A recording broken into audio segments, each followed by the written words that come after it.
Okay. Battery, yes. Sorry, do you want a drink before you start? Are you okay? Just interrupt you when you're in full flame.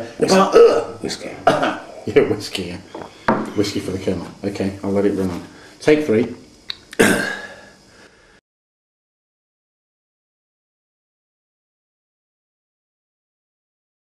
I stand 6'8" in my stocking feet, and though the press has had much merriment at my expense, they called me the world's least successful explorer, it was little wonder that I knocked myself out at the entrance to departures at Gatwick, and had to cancel my expedition to Sarawak.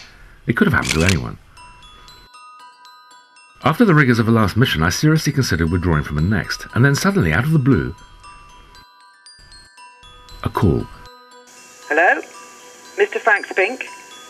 Is that Mr. Frank Spink? I said I'd ring you with more news. I thought I'd give you a ring to let you know about the caves. There are 2 entrances, one close to Ludlow Close, the other close to the library at Portway. Arthur knew about them both. Round the side, there's another entrance. I'll ring my friend, she knows exactly where the entrance is, and ring you back. I had a visit the other day. Someone was supposed to come and look at my house. He was all in black. Black shoes, a black suit, black moustache. He was very odd. I didn't like his presence at all. I rang the company. We never sent anyone, they said. Call the police immediately. The person we were going to send was supposed to come tomorrow. It was probably MI5, whatever they call them. I'd been hoping to do some groundwork for my next mission to the poles. I'd been intensely disappointed after my last failure when I developed frostbite at Heathrow and had to withdraw, but the call changed everything. Time to contact Barrett, Dawson and Spink. Not a 70s heavy rock power trio, but a team like no other.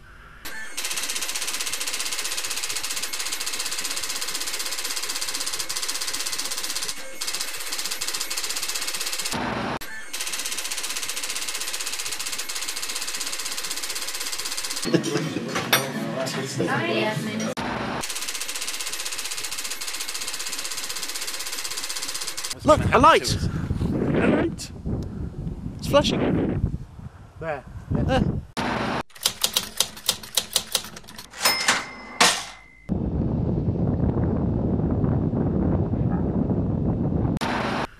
The mystery caller was back, and now it was more than UFOs.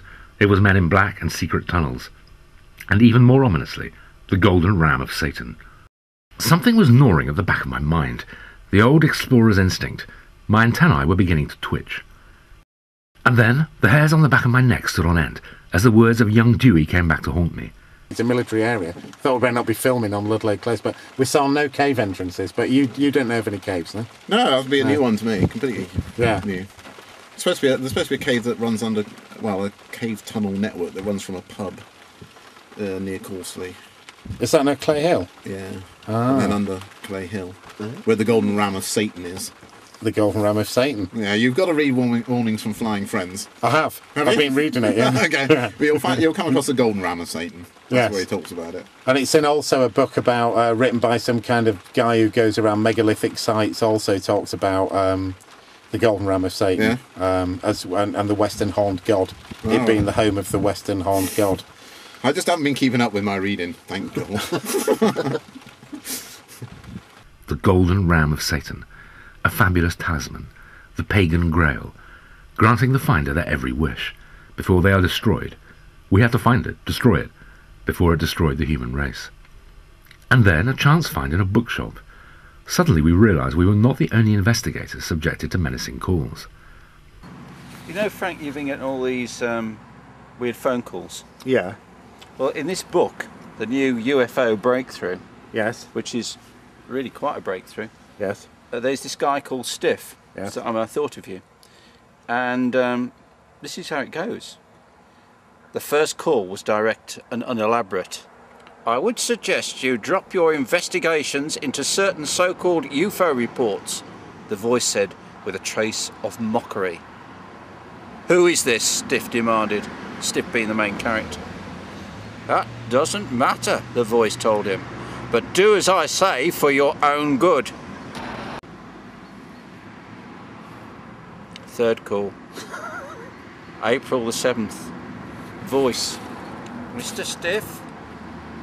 Stiff, before you start, I think I should tell you that this type of nonsense doesn't bother me in the least. If you get enjoyment from this, you're sick.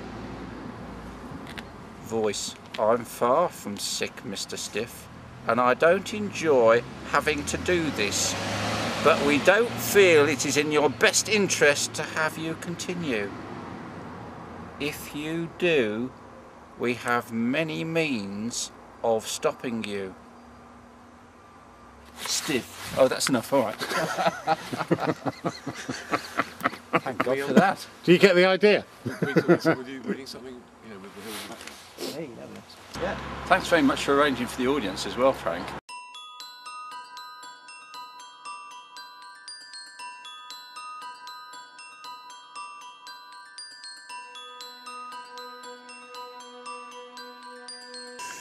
Hello, Mr. Frank Spink. Sorry to ring you again, but I have some information which I think you should know. I said I wouldn't bother you again, but this is important. It's about the caves. Do you know the Royal Oak at Causley? It's just outside Warminster. There's a tunnel there. It's connected to the caves. Go there and talk to the landlady. There's a trap door under the carpet and it leads into a tunnel. She's not gone down it as the previous owner filled it up with rubbish. She won't mind if you turn up. The entrance at the Royal Oak goes to Heaven's Gate, Longleat, and are linked to the main cave system. I'm sorry to bother you again, but I thought you should know this. I don't want to keep ringing you and worrying you.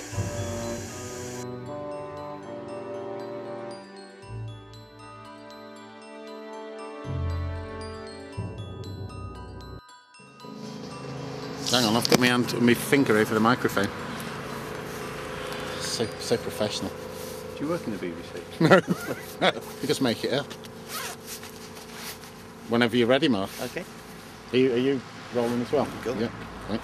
I know, Mark, they're all on you now. Keep your nerve, keep your nerve. I'll film myself. Don't feel the pressure. Don't feel the pressure at all. Okay. And with loads of tape, so if you fuck it up, you can do it again. You know what we say for contributors. Yeah. But you'll just look very disappointed. Well, I'll burst into tears. Okay. Go on then. All right. Yeah. Well, here we are again, just outside Warminster, and it's come to our attention once again. Our mystery caller has called us, and she's told us about these tunnels, which, of course, as you know, we couldn't find. And she says that there's a pub which is very closely by, in a place called, I think it's Crossley Heath, called the Royal Oak. And apparently there we should be able to find a cellar which has a tunnel leading to that hill over there, i.e. Clay Hill. To film secretly in the pub, we'd need a good cover story, and we had the best. The engagement of international playboy Gerald Dawson to supermodel Pastiche.